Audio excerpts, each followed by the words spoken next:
안녕하세요. 오늘 저희는 좀 독특한 자료죠? 천공 스승님 법문, 이걸 가지고 좀 깊이 들어가 보려고 합니다. 보통 법문하면 불교 가르침을 떠올리는데 이건 뭐랄까 현대적인 강연 모음집 그런 느낌이더라고요. 네, 맞습니다. 여기 보니까 일본의 미래에 대한 어떤 경고 같은 것도 있고 또 한국 역사를 새롭게 보는 시각 그리고 뭐 지구 정화 이런 이야기까지 상당히 흥미로운 내용들이 많아요. 네, 그렇죠. 다루는 범위가 굉장히 넓습니다.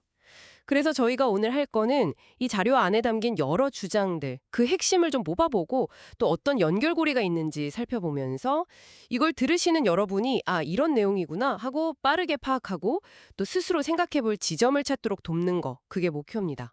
자, 그럼 바로 시작해 볼까요? 네, 이 자료 시작부터 좀 강렬합니다.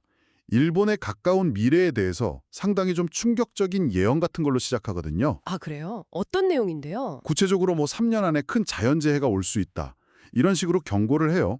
근데 이게 그냥 자연현상이 아니라 일본이 과거에 주변국, 특히 한국에 했던 그런 역사 왜곡이라던가 문화 숨기기 뭐 이런 행동들의 결과다. 이렇게 주장을 합니다. 결과요. 그러니까 일종의 카르마, 뭐 업보 이런 건가요? 네, 그런 식의 해석인 거죠. 과거 행동이 미래 재난으로 이어진다. 뭐 이런 상당히 단정적인 시각입니다. 정말 강한 어조의 경고네요. 근데 그 자료에 보면 일본 내부에서도 좀 변화의 가능성 이런 것도 언급한다면서요. 아, 네, 맞아요. 그게 또 흥미로운 지점인데, 젊은 세대들이 좀 다르다는 이야기 같은데요. 네, 그렇죠. 일본 정부가 가르쳐온 역사랑은 다르게 요즘 젊은 세대들은 뭐 케이팝이나 드라마 같은 걸로 한국 문화를 직접 접하잖아요. 네네. 그러면서 이제 실제 한국의 발전된 모습도 보고 놀라기도 하고 또 한국 문화 배우려고 하면서 기존에 가졌던 생각이 좀 흔들릴 수 있다. 이런 분석도 담겨 있어요. 아, 그러니까 과거사에 대한 어떤 책임 문제랑 또 미래 세대의 인식 변화 가능성 이 두 가지가 같이 언급되는 거군요. 네, 그렇습니다. 이게 앞서 말한 그 경고랑 정확히 어떻게 연결되는지는 좀 불분명하지만 어쨌든 변화의 여지를 이야기하는 부분이죠. 알겠습니다. 그럼 이제 한국 이야기로 좀 넘어가 볼까요? 이 자료에서는 한국의 위상이 높아지면서 숨겨졌던 역사가 드러날 거다 이런 주장을 한다고요? 네, 맞아요. 특히 2025년 이 시점을 딱 찍어서 한국의 진짜 역사가 밝혀질 거다. 이렇게 말합니다. 2025년이요? 네, 여기서 이제 가장 좀 파격적인 주장이 나오는데 바로 고조선 문명입니다. 아, 고조선. 네, 이 고조선 문명을 메소포타미아, 이집트 이런 4대 문명보다 더 뛰어난 인류 최초이자 최고의 1등 문명이었다. 이렇게 규정을 해요. 1등 문명이요? 와, 그건 뭐랄까 우리가 보통 학교에서 배우는 내용이랑은 상당히 다른데요? 그렇죠.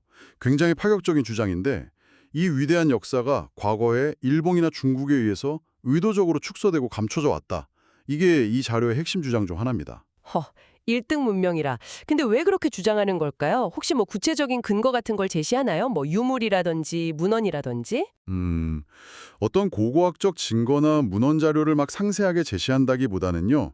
그런 위대한 문명의 후예이기 때문에 우리 한국인에게는 특별한 사명이 있다. 이 점을 더 강조하는 것 같아요. 사명이요? 네, 바로 그 조상들이 이루고자 했던 정신, 홍익인간. 아, 홍익인간? 네, 널리 인간 세상을 이롭게 하라는 이 정신을 지금 시대에 우리가 다시 살려서 인류 공영에 기여해야 한다. 이런 이야기로 연결이 됩니다. 아하, 그러니까 단순히 우리 역사가 대단했다. 여기서 끝나는 게 아니라 그 역사를 바탕으로 미래에 우리가 어떤 역할을 해야 하는지 그 사명을 강조하는 맥락이군요. 맞습니다.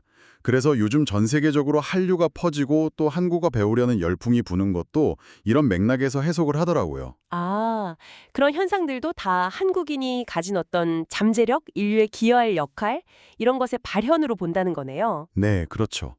자, 그럼 이제 시선을 좀 더 넓혀서 지구와 인간의 관계에 대한 부분으로 가볼까요?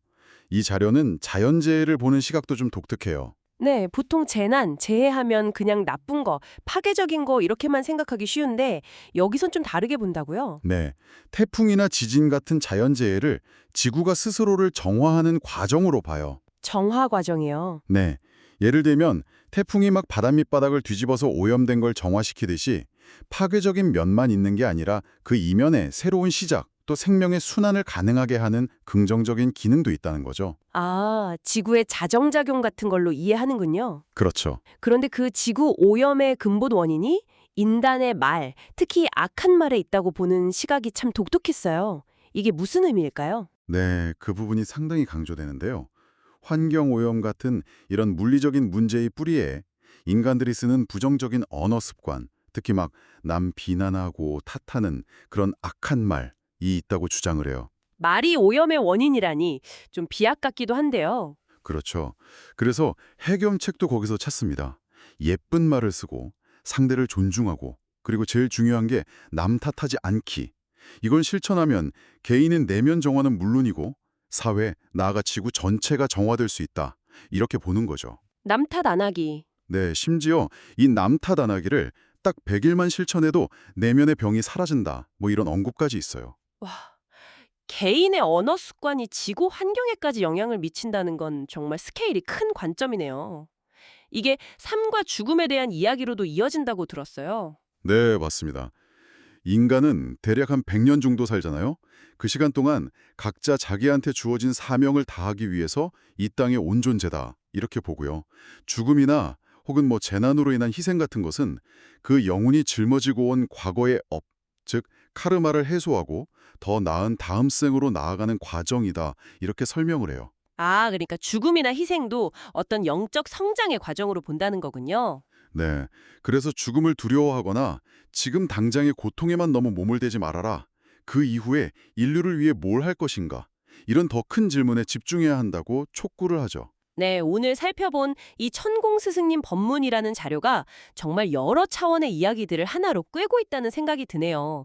국가 간의 관계, 역사적 책임 문제부터 시작해서 민족의 정체성, 미래 역할, 그리고 더 나아가서 개인의 말과 마음가짐이 우주적인 질서에까지 영향을 미친다. 뭐 이런 이야기까지요. 네, 그렇죠. 일본에 대한 상당히 직설적인 경고도 있었고 또 고조선 문명에 대한 파격적인 재해석 그리고 한국의 어떤 사명 같은 걸 강조하는 부분도 있었고요. 마지막으로 개인의 언행, 특히 말을 통해서 세상을 정화할 수 있다는 가능성까지 듣는 사람에 따라서 참 여러 가지 생각과 질문을 던질 만한 내용들이었습니다. 맞아요. 특히 모든 문제의 근원을 개인의 말과 연결짓는 그 부분이 참 인상 깊었어요. 네, 그 부분이 상당히 핵심적인 메시지 중 하나죠. 이 가르침에 따르면 우리가 매일 그냥 무심코 사용하는 말 한마디 한마디가 우리가 생각하는 것보다 훨씬 큰 힘을 가지고 있고 결국 세상을 만들어가는 동력이 된다는 건데요. 이 주장에 대해서 당신은 어떻게 생각하시나요? 이 질문을 한번 스스로에게 던져보시면서 오늘 저희 이야기는 여기서 마무리하도록 하겠습니다.